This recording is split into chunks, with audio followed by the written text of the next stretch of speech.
নমস্কাৰ প্ৰিয় দৰ্শক আৰম্ভ কৰিছো আজিৰ সম্পাদকীয়ৰ এটা গুৰুত্বপূৰ্ণ বিষয় লৈ মই ষ্টুডিঅত প্ৰতিমা বৰুৱা প্ৰিয় দৰ্শক সাংবাদিক দিলৱাৰ হুছেইন মজুমদাৰক গ্ৰেপ্তাৰ কৰা হল কিয় গ্ৰেপ্তাৰ কৰা হল এই গ্ৰেপ্তাৰৰ আঁৰৰ ৰহস্য কি এই আটাইবোৰ কথা সামৰি আজি আমাৰ সম্পাদকীয়ত আপোনালোকৰ লগত কিছু কথা ভাগ বতৰা কৰিবলৈ বিচাৰিছো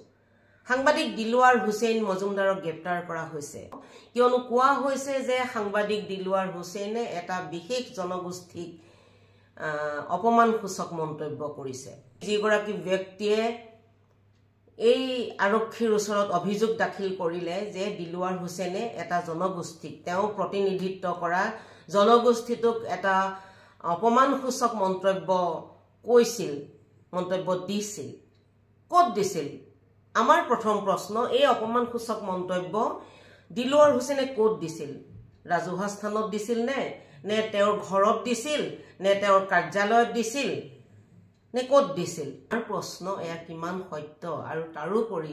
যদি কৈছিল যদি এজন ব্যক্তিৰ লগত ব্যক্তিগতভাৱে কিবা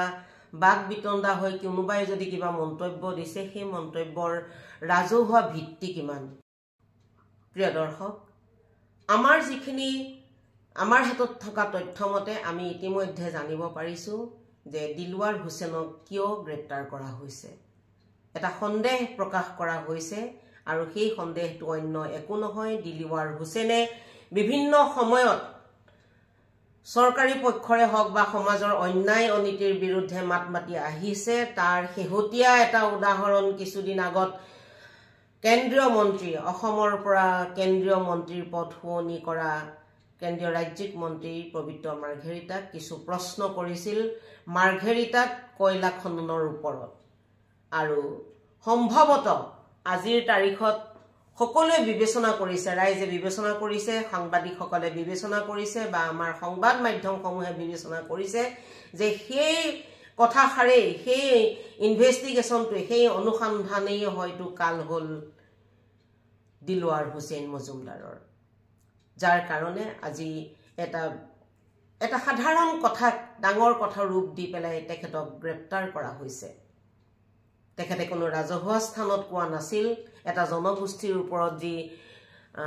বিৰূপ মন্তব্য দিয়া বুলি এজন ব্যক্তিয়ে আৰক্ষী থানাত এজাহাৰ দাখিল কৰিছে আৰু সেই এজাহাৰখনৰ সম্পৰ্কত ইতিমধ্যে আমি জ্ঞাত হৈছো যে সেই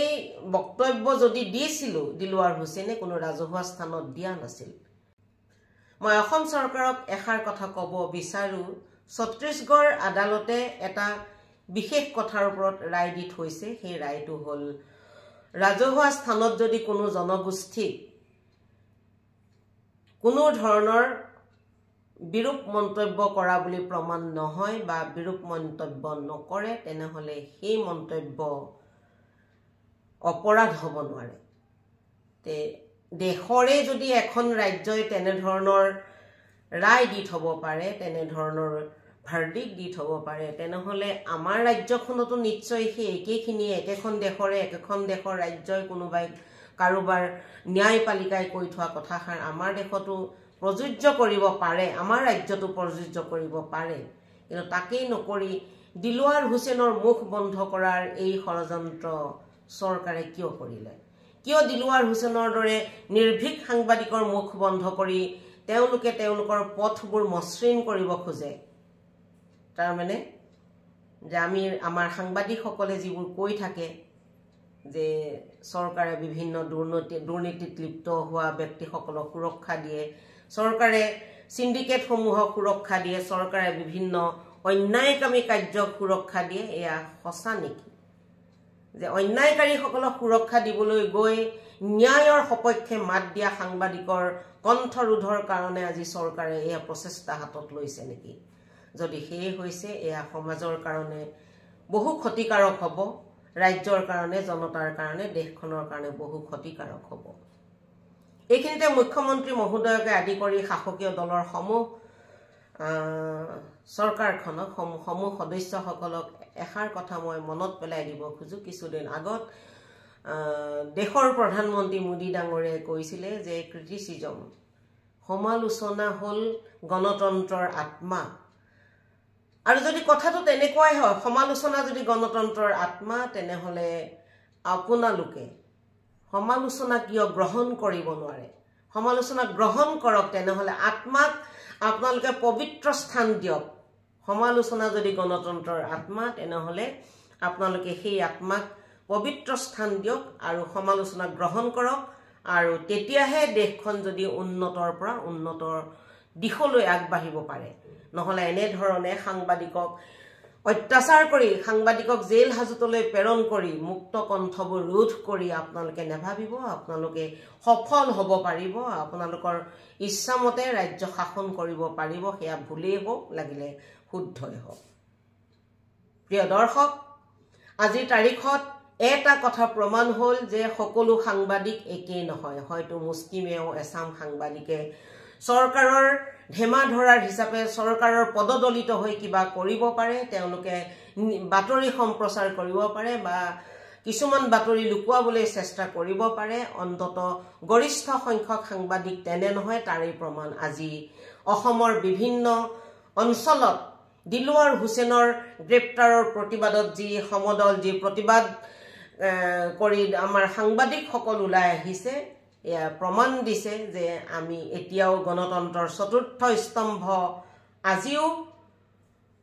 নিৰপেক্ষ হৈ আছে, আজিও সত্যৰ সপক্ষে কথা কয়, আজিও ন্যায়ৰ সপক্ষে কথা কয়। অন্যায় দুৰ্নীতিক এতিয়াও সাংবাদিকসকলে গণতন্ত্ৰৰ চতুৰ্থ স্তম্ভই প্ৰশ্ৰয় নিদিয়ে। সেয়েহে প্ৰিয় দৰ্শক, দিলৱাৰ হুছেইনৰ মুক্তিৰ বাবে আমি যিদৰে দাবী দিছোঁ, আমাৰ অসমৰ ৰাইজেও দাবী সাব্যস্ত কৰক, চৰকাৰক বাধ্য কৰক, স্বৈৰাচাৰী নীতি বন্ধ কৰক চৰকাৰে, আৰু দেশখন ৰাজ্যখন সুন্দৰভাৱে চলাই নিব পৰাকৈ এটা সুস্থিৰ পৰিৱেশ ৰচনা কৰক। নহ'লে এই দেশ, এই ৰাজ্য ধ্বংসমুখী হ'ব, ধ্বংস হ'বলৈ বেছি দিন নাই। গতিকে সকলোৰে প্ৰতি এটা আশাবাদ লৈ আজিৰ সম্পাদকীয় সামৰিবলৈ আগবাঢ়িছোঁ যে সকলোৱে প্ৰতিবাদ কৰক। আজি অকল দিলৱাৰ হুছেইন নহয়, কাইলৈ আপুনি ময়ো হয়তো এনে অন্যায়ৰ সন্মুখীন হ'ম। গতিকে সেই অন্যায়ক আমি প্ৰশ্ৰয় নিদিওঁ, আমি আগবাঢ়ি যাব লাগিব, হাতত হাত ধৰি আগবাঢ়িব লাগিব। সেয়া সাংবাদিকেই হওক, জনতাই হওক, চৰকাৰেই হওক, বিৰোধীয়ে হওক,